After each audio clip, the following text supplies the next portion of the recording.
Hey buddies, welcome to AmassGames. My name is Simon. Today we're looking at the game Who Wants to Be a Millionaire? This is how to set up, play and review. Now I think this is a first edition, which makes it quite rare and actually I think quite valuable.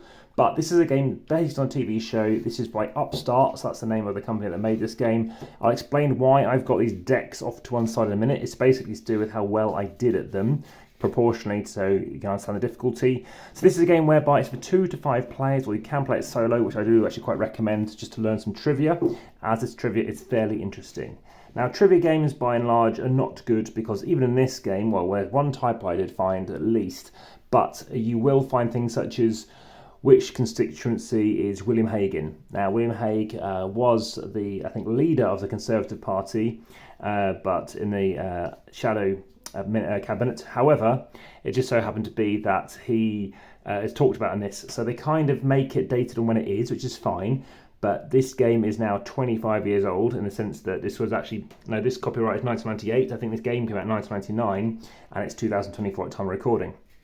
So decks of cards, you're going to basically try and do the. I'll give you a playthrough of this as well. Everyone's going to take one of these things. There's going to be a question master. Someone's going to put this in here, and they need to understand. Okay, for £100. Who said to be awarded for finishing last in a competition? So basically you need to give the answer. So in this case I know it's wooden spoon in my opinion. And then what you're going to do is then attempt to then have anyone reveal it. So I went with this one, and then we're going to check and see the correct answer. In this case it is correct, it is B.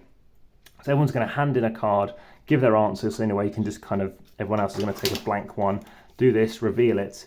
And because you don't really have an ask the audience in this one, they've had to kind of like proxy it, which is kind of good, kind of bad. I don't mind it too much. Like phone a friend doesn't really kind of exist, but you could actually phone somebody up. 50-50, the question master is going to have everyone chuck in their answers based on this. If everyone chucks in B, then you give B in something else. If not, hopefully someone has given the correct answer, or they know the correct answer, and thus they're going to choose something else that's going to go with it.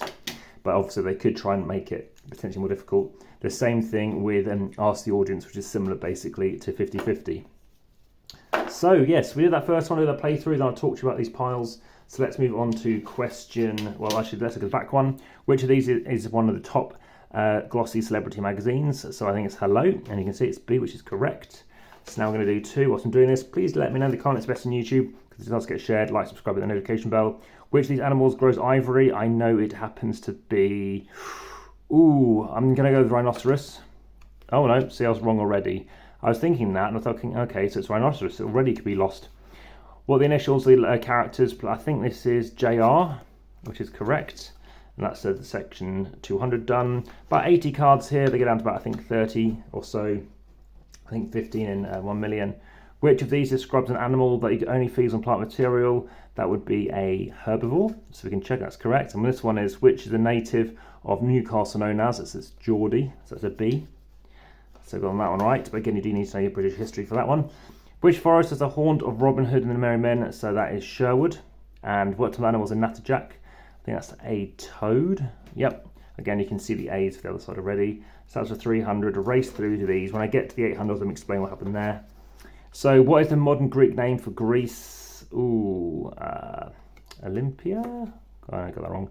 At a coronation, what places the crown on the head of a new sovereign? Okay, I'm going to go with the Archbishop of Canterbury. Okay, that's good.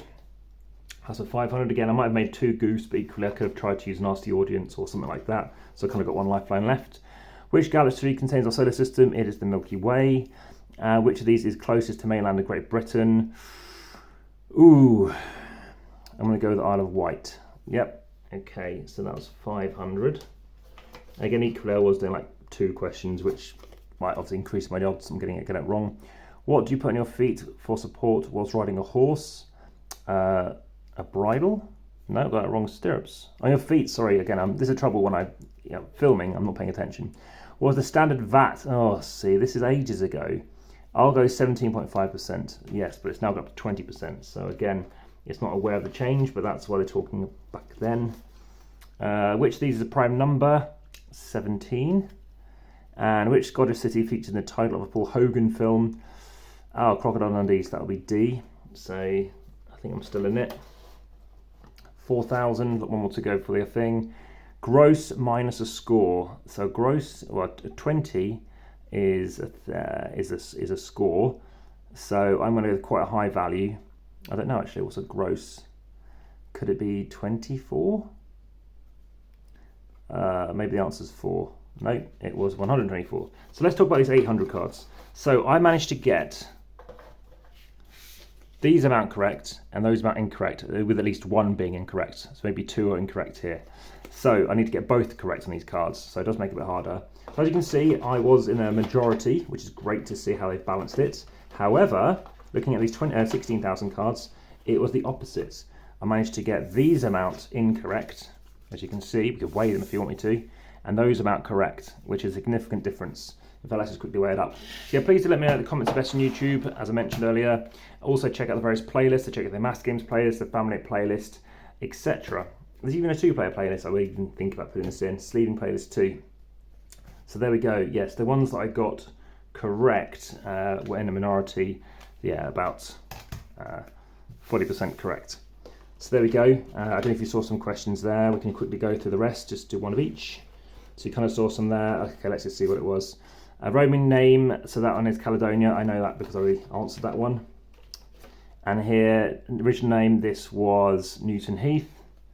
Then we've got the 32,000. And you've got money as well, you can chuck out once you've played, which are quite nice.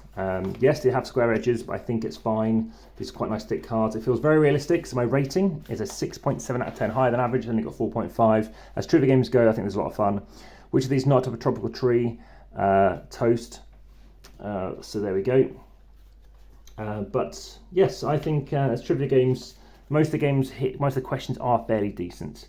Okay, so this one is what's traditionally wrapped? Prunes.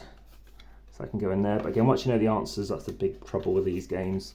First seen on London streets, this would be parking meters, and then 3 or so more to go. What name is used point tool used by sailors under the fiddle bill? No, it would have been the Martin Spike. So basically, once you reached 32,000, you get to keep your money. If you happen to reach 1,000, you also get to keep your money as well. And there is something to kind of show you that, although that's as an example, showing you how it's going to work. So last 2, let's give you this one. Here we go, that's what I'm looking for. Oh no, ask the audience, here we go. What's the first town in Britain to have a female mayor? Hastings? Nope. And last one. Which house horse fatally suffered? Okay, so let's go with, I went with, I think it's, okay, so it was Anma. So yeah, we do have some ask the audience things in here, but I hadn't really tended to use these, especially playing as a 2. So yeah, that's pretty much how the game's going to go. When you use the lifeline, or basically use ask the audience, the player's going to hand their token to the host. All of the players choose the answers. The host must always add the correct answer from his or her pile before shuffling and handling face down to the player using the lifeline. Player chooses an answer from the cards, knowing that at least one of the answers is correct. So there we go. So that's kind of what I was relating to about earlier, about randomizing it. And of course, you could hand out multiple. So yeah, 1, 2, 3, 4, 5. Interesting, there are 5, considering it's basically, yeah, how they're choosing to do it. But you can play as teams as well. But yes, that's been Who Wants to Be a Millionaire. Like I said, very thrilling to play. We've played quite a few games of this. We found it quite entertaining and quite easy to get to the table, surprisingly. So yeah, I was very impressed. That's been Who Wants to Be a Millionaire. For now, back to the table.